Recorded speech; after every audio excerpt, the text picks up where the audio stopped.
직장을 다니니까 네. 케어를 할 수가 없는 네. 원장님이 네. 그 상황이라면 어떻게 할지. 저는 뭐 당연히 제가 주간보호센터를 만들게 된 이유도 말씀드렸지만 치매 환자의 경우에는 요양원 같은 데 가면 증상은 더 악화됩니다. 왜냐하면 치매 환자들은 익숙한 환경에 놓여 있어야 정서적으로 안정감을 느끼고 불안감이 안 심해지기 때문에 보호자 입장에서 직장도 나가야 돼요. 네. 부모님이 치매가 있으시면 네. 요양원에 모시는 방법 말고는 사실 네. 없는 거 아니에요. 그래서 이제 요즘에는 네, 안녕하세요. 안녕하세요. 부모님을 모시는 자식들이 있잖아요. 네. 근데 그분들이 가장 좀 궁금해하는 게 네. 치매에 관련된 내용들이 굉장히 많더라고요. 그렇죠. 요즘 좀 치매가 걸리는 비율이 높아졌나요? 치매가 걸리는 비율이 당연히 예전에 비해서 높을 수밖에 없죠. 왜냐하면 네. 치매라는 병은 이제 노화와 관련돼 있는 질환이고 노화가 되면서 뇌의 기능이 떨어지는 거기 때문에 평균 수명이 길어지면 길어질수록 치매 환자의 비율은 올라갈 수밖에 없습니다. 보통 실종 문자가 오면 네. 이제 치매가 있으신 분들이 많잖아요. 네, 근데 그렇죠. 그런 문자를 요즘 들어 부쩍 많이 받고 있거든요. 저도 많이 봤습니다. 네. 치매 환자들 같은 경우에는 일단 배회하려는 습성이 있어요. 왜냐하면은 치매가 있으면 인지 능력이 떨어지기 때문에 자기가 무슨 목적을 가지고 밖에 나갔는지 뭐 하려고 하는 건지 모르다 보니까 정처 없이 길을 떠돌게 되는 거죠. 그런데다가 기억 상실로 인해 가지고 자기 집이 어딘지 길을 돌아갈 수 있는 길을 못 찾는 거예요. 그러면 방황하게 되겠죠. 보호자가 케어를 못하고 있기 때문에 그런 거예요. 정확하게 이제 치매에 대해서 인지를 못하고 있어서 설마 우리 부모님이 아무리 치매라도 이렇게까지 할까? 이런 거에 대한 이제 방심 같은 게 있다 보면은 그런 일이 생길 수도 있습니다. 제가 만약에 보호자 입장에서 네. 부모님이 치매가 있으시면 네. 엄마 아빠 나가지 말고 집에 있으세요 라고 말한다고 해서 안 나가시는 건 아니잖아요. 그렇죠. 그럼 어떻게 해야 돼요? 그래서 이제 요즘에는 그 우리 GPS 추적기 같은 게 있거든요. 네. 그래서 스마트워치처럼도 돼 있어서 뭐 혈압이라든지 산소 포화도도 측정해주고 GPS가 달려 있어서 이제 핸드폰으로 위치 파악이 되는 그런 거를 장착해 보시는 분들도 있고 아니면 자기가 못 돌볼 때는 이제 뭐 주간보호센터라든지 아니면 뭐 치매 안심센터 그런 데다 보내가지고 좀 케어를 받게 하는 경우도 있고. GPS라고 하는 게 네. 그냥 시계 같은 걸 차고 있는 거예요. 네, 맞습니다. 근데 그거 벗으면 어떻게 해요? 그래서 이제 어르신용들 같은 경우에는 이제 벗기가 조금 힘들게 돼 있는 것도 있고 아니면 목걸이 형태도 있기도 있고 근데 일단 치매 어르신들이 그것을 벗을 확률이 높지가 않아요. 시계를 차고 있다는 것 자체를 인지를 못할 수도 있고요. 네. 시계를 벗는 방법에 대해서도 조금 헷갈려 할 수도 있고 그래서 생각보다는 그거를 벗거나 이럴 확률이 높지는 않습니다. 그러면 만약에 GPS도 안 하고 직장도 나가야 돼요. 네. 그러면은 요양원에 모시는 방법 말고는 사실 네. 없는 거 아니에요? 어느 정도 심한지에 따라 다르겠지만 네.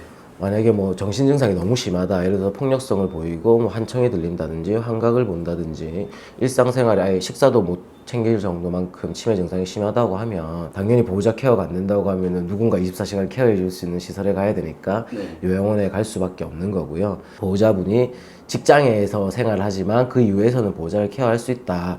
그러면은 치매 환자의 경우에는 요양원 같은 데 가면 증상은 더 악화됩니다.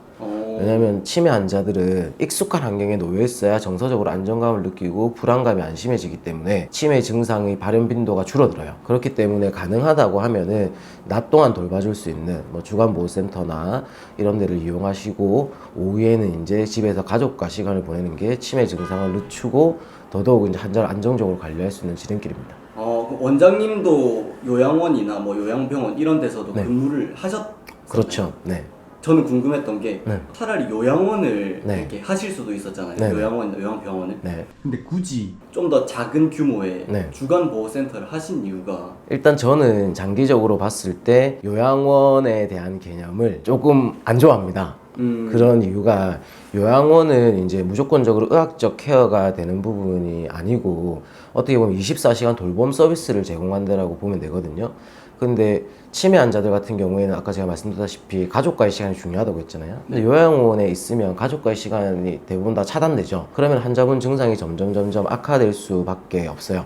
그래서 환자분이 진짜 건강적으로 문제가 있다고 하면 차라리 요양원이 아니라 요양병원을 가는 게 맞고 그 전까지는 치매 증상만 있어서 고통을 받으신다고 하시면 주간보호센터 같이 낮 동안 돌봐줄 수 있는 데를 이용하고 저녁에는 이제 가족과 함께 시간을 보내도록 하는 게 더 바람직하다고 생각해서 주간보호센터를 하게 되었고 요양원 같은 경우에 도움이 되시는 분들도 있습니다. 저녁에도 나는 절대 부모님 모실 수 있는 시간이 없다. 우리 부모님이 치매만 있는 게 아니라 수술을 받아서 케어해줘야 될 부분이 있다. 아니면 뭐 콧줄을 가지고 있다든지 간단한 의학적 처치가 필요하신 분이다.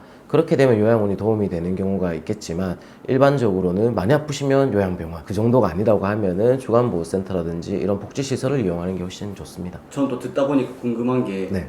주간보호센터, 요양원, 요양병원 이렇게 있잖아요. 비용 차이가 심해요. 꽤 나죠, 당연히. 주간보호센터는 요양원에 비해서 봐주는 시간이 적죠. 식사도 예를 들어 요양원은 아침, 점심, 저녁을 다 챙겨야 되고 밤에도 계속 봐드려야 된다고 하면은 비용이 더 비싸질 거고, 요양병원은 거기에다가 의학적 처치가 들어가게 되니까 당연히 비용은 더 증가하게 됩니다. 근데 뭐 한 가지만 더 붙이자면 치매 자체만으로는 요양병원에 입원을 하는 경우는 거의 없어요. 요양병원은 이제 적극적인 의학적 조치가 필요한 곳이 요양병원인데, 치매만 있어가지고는 적극적인 의학 조치가 필요하지 않죠. 왜냐면 약만 잘 챙겨 먹고 정서적인 지지와 환자분이 불안해하는 거를 조금 막아주고 인지 능력 저하를 조금 늦춰주는 그런 활동들이 필요한 건데, 그걸 병원에서 해주지는 않거든요. 네. 원장님이 지금 어르신 유치원을 지금 운영하고 계시잖아요. 네네. 하신 지가 지금 얼마 정도 되셨어요? 이제 1년 남짓 됐습니다. 1년 정도. 이제 보호자분들이 가실 때 주간보호센터라면 이런 건 꼭 확인해라.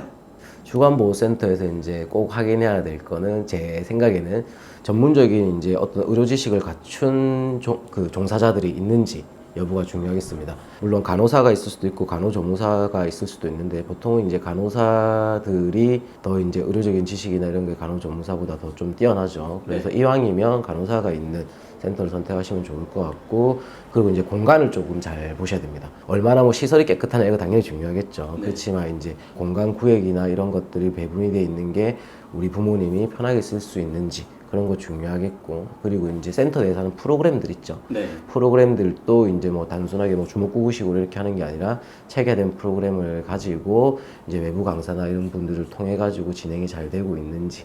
센터를 보내기로 마음 먹었어요. 네. 저희 부모님 만약에 병원을 다니셔야 되잖아요. 그럼 병원은 따로 갔다가 중간에 이렇게 들어오고 이게 가능한 거예요? 당연히 가능합니다. 그렇게도 되고, 예를 들어서 이제 뭐 보호자분이 너무 회사 일이 바쁘셔서 네. 부모님을 모시고 병원에 못 간다. 그렇게 되면 이제 센터 내에서 이제 요양보호사 선생님이나 간호사 선생님이 어르신을 모시고 병원에 같이 동행을 해드리기도 합니다. 아, 그 동행하는 거 자체가 그 안에 포함이 돼 있는 거예요? 네. 저도 근데 처음에 이거를 이제 개원하고 한 계기가, 저희 부모님도 이제 연세가 점점 드시고 있거든요. 네. 그럼 당장 저희 부모님이 어디를 가셔야 될 거 아니에요. 네. 그러면은 내가 이걸 하고 있으면은 우리 부모님이 여기 있으시면은 정말 좋겠다. 그걸 염두에 두고 센터를 만들었기 때문에, 당연히 뭐 연세 있으시고 해서 몸이 좀 안 좋으시거나 아니면 치매 증상 같은 게 있으셔가지고 혼자 두는 게 너무 불안하다고 하시면은 센터에 보내시는 게 좋죠. 직장을 다니니까 네. 케어를 할 수가 없는 네. 원장님이 네. 그 상황이라면 어떻게 할지. 저는 뭐 당연히 제가 아까 말씀드린 것처럼 제가 주간보호센터를 만들게 된 이유도 말씀드렸지만, 저는 당연히 주간보호센터를 보냅니다. 그게 네. 맞는 방법이라고 생각하고, 왜냐면 집에서 어떤 일이 발생할지 모르고, 그렇다고 제가 뭐 매일매일 확인한다든지 뭐 하루에도 몇 번씩 확인하고 이런 게 불가능하기 때문에, 근데 주간보호센터에 보내놓으면은 예를 들어서 제가 하루 이틀 연락을 안 해도 하루만 뭐 등원을 안 한다든지 그러면은 센터에서 바로 저희한테 연락이 올 거고, 낮 동안에서도 뭐 발생하는 일들이 있거나 이러면 바로 저한테 연락이 올 거니까 이것만큼 안심되는 방법이 없죠. 제가 이제 주변에 이런 주간보호센터나 이런 것들이 뭐 생기기 시작했다고 하고 그런 센터들을 봤을 때, 그 주간보호센터 내부에서 뭐 환자분들을 잘 돌보고 잘 관리하고 이런 거는 잘 하시지만 의학적인 지식이 너무 부족하다는 게 좀 안타까웠어요. 예를 들어 어디가 아픈데 어느 병원에 될지도 모르는 주간보호센터도 많더라고요. 근데 저는 이제 환자분 증상을 듣고 이런 분은 어느 병원에 모셔와서 치료를 받게 하는 게 좋겠다. 보호자분들한테 설명드릴 때도 더 전문가적으로 이렇게 딱 하는 게 좋겠습니다. 이렇게 결정 지어줄 수도 있고, 그런 점이 저희 센터의 가장 큰 장점이라고 생각합니다. 일단은 뭐 제가 저희 부모님을 모실 수 있을 만한 시설을 해놨기 때문에 뭐 시설적인 부분에서도 만족하실 거라고 생각합니다. 저희 센터의 가장 큰 장점은요, 제가 운영한다는 겁니다.